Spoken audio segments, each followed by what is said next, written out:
গরমে হঠাৎ করে পাতলা পায়খানা শুরু হয়ে গেছে, ভুল করলে শরীর একদম শুকিয়ে যাবে। তাই এখনই স্টেপ নাও। সর্বপ্রথম জানতে হবে কেন হয়। গরমে খাবার দ্রুত নষ্ট হয়, দূষিত জল বা স্ট্রিট ফুড, তারপর আছে ব্যাকটেরিয়া বা ভাইরাল ইনফেকশন। এবার তাড়াতাড়ি কি করবেন? Life saving step. সর্বপ্রথম ওআরএস, এটাই আসল ওষুধ। ওআরএস যেটা হু রিকমেন্ডেড সেটাই খাবেন।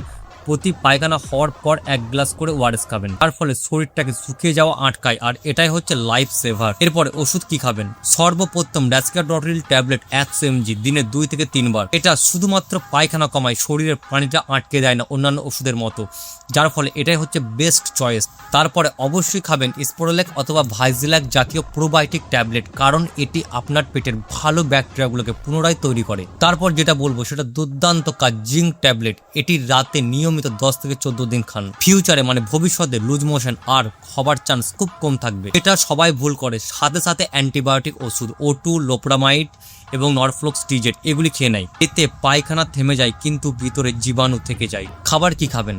ভাত, লবণ, কলা, দই এবং হালকা খাবার। দুধ, তেল, মশলা, কোল্ড ড্রিঙ্কস একদম বন্ধ। লুজ মোশনে আসল চিকিৎসা ওআরএস আর সঠিক ওষুধ। শুধু পায়খানা বন্ধ করলে হয় না, পেটটাকেও ভিতরে ঠিক রাখতে হয়। এরকম প্র্যাকটিক্যাল মেডিসিন টিপস পেতে আমাদের চ্যানেলটিকে অবশ্যই ফলো করবেন।